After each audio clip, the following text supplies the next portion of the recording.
নিত্য প্রয়োজনীয় সামগ্রীর চিনির অস্বাভাবিক দামকে নিয়ন্ত্রণ করতে মঙ্গলবার সকালে হাওড়ার কদমতলা বাজারে বেশ কিছু চিনির গোডাউনে অভিযান চালালো প্রশাসন। মুখ্যমন্ত্রীর নির্দেশেই অভিযান চালানো হয় বলে প্রশাসন সূত্রে জানা গিয়েছে। চিনি, আটা সহ বিভিন্ন নিত্য প্রয়োজনীয় সামগ্রীর দাম খতিয়ে রাখার পাশাপাশি বাজারের মজুতদারদের বিরুদ্ধে নজরদারি চালানো হয়। অভিযানে উপস্থিত ছিলেন হাওড়া সিটি পুলিশের ব্যাট্রা থানার আইসি এনফোর্সমেন্ট ব্রাঞ্চের আধিকারিক এবং রাজ্য সরকারের উপভোক্তা বিষয়ক দপ্তরের আধিকারিকরা। মূলত বাজারে ক্রেতারা সঠিক দামে পণ্য পাচ্ছেন কিনা, দাম সঠিক নিচ্ছে কিনা তা খতিয়ে দেখা হচ্ছে।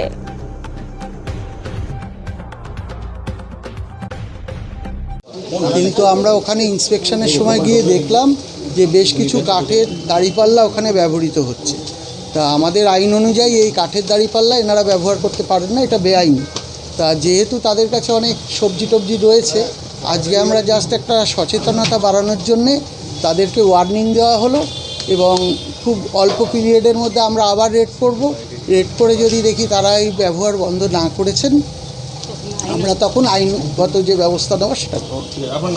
আমার নাম Pinaki Ganguly, inspector of legal metrology. বাজার পরিদর্শন করতে এসেছিলাম মাননীয় মুখ্যমন্ত্রীর নির্দেশে, যে জিনিসপত্র যে সমস্ত দাম বাড়ছিল, কোথায় কত কী বাড়ছে, কীভাবে ওরা প্রকিওর করছে, কীভাবে ওরা বিক্রি করছে। কিছু কিছু জায়গায় আমরা দেখলাম যে সুগার, খবর পেলাম যে এখানে সুগার স্টোর করা থাকে, স্টকিস্ট আছে।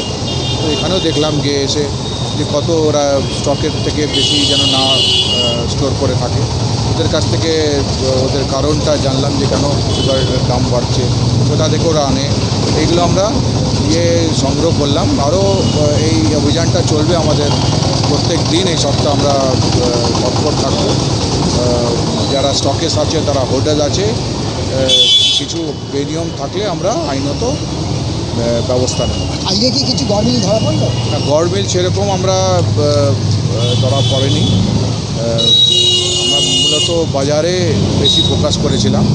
আমরা আগাম ইন্টেলিজেন্স নিয়ে, নিশ্চয়ই স্পেসিফিক ইন্টেলিজেন্স নিয়ে যারা যারা মানে স্টকেস আছেন, হোল্ডার্স আছেন, ওনাদের বিরুদ্ধে ব্যবসা করতে চলেছি। আমরা এখন যে একটা খবর আছে যে রিটেল প্রাইসটা বেড়ে গেছে, জনস্বার্থের জন্যই আমরা আজকে সার্ভে করতে এসেছি। আমরা এনফোর্সমেন্ট ব্রাঞ্চ থেকে ডিস্ট্রিক্ট ডিইবি, আমাদের সেন্ট্রাল ডিসি স্যার আছেন, আর ফুড সাপ্লাই অফিসাররা আছেন। এবার সবাই মিলে আমরা যাতে বাজারটা অতিরিক্ত না বাড়ে সেই কারণে আমরা সার্ভে করতে এসেছি। এটা একটা গোডাউন, এখানে সুগারের গোডাউন। এখানেও দেখতে এসেছি ওরা কততে কিনছে এবং কততে বিক্রি করছে, আর রিটেলাররা তাতে কতটা লাভ রেখে পাবলিকের কাছে বিক্রি করছে। এখানে জানতে পারলাম যেমন আটার দামটা কমেছে, বেসনের দামটা 2 টাকা কেজি। আগে যেমন 48 ছিল, এখন কত বাবু?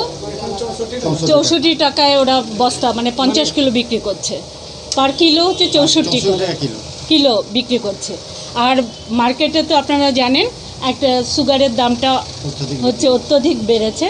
সেটা যাতে আরও বেশি না বাড়ে, যাতে পাবলিক কিনতে পারে, জনসাধারণদের কেনার মধ্যেই যেন থাকে। যেহেতু সাপ্লাইটা ওনারা অন্যান্য স্টেট থেকে আনেন, 3টে এখানে কজ দেখা যাচ্ছে যে ওয়েদারের জন্য, আপনার লেস প্রোডাকশনের জন্য চিনি সাপ্লাইটা এই মুহূর্তে কম আছে। সেই কারণেই দামটা বাড়ছে। সেই কারণে আমরা টিম ওয়ার্ক কাজটা করছি, যারা মার্কেটিং। বাজারে হ্যাঁ, কিছু বৃদ্ধি পেয়েছে, কিছু কমেও গেছে। সেটা ওনারা বলছেন যে যেমন করে ওনারা সাপ্লাই পান সেই বেসিসে 2 টাকা ম্যাক্সিমাম ওনারা 10 টাকা লাভেও বিক্রি করেন, কারণ ভেজিটেবলস পচে যায়। আর একটা বলছেন যে সকালের দিকে এক ধরনের একটা দাম থাকে, বেলা পড়ে গেলে একজন বিক্রেতা উনি বললেন যে বিকেলের দিকে আমরা অনেকটা কম দামেই বাজারে বিক্রি করি। বাজারে কয়েকজন মানুষের কাছ থেকে আমরা একটা অভিযোগ পেলাম যে পাল্লা, সেটা আমরা ওয়ার্ন করেছি এবং আমরা একটা টাইম দিয়েছি, কারণ আজকে যদি আমরাও এক জায়গায় দেখতে পেলাম যে পাল্লাটা ঠিক ওনারা হ্যান্ডমেড যে পাল্লা সেগুলো ব্যবহার করছে। তো পাল্লা ওজন দেখার যে ডিপার্টমেন্ট ওখান থেকেও এসছেন, ওনাদের আপনার নাম? আমার নাম শ্রাবণী রায়, আমি police inspector enforcement branch West Bengal.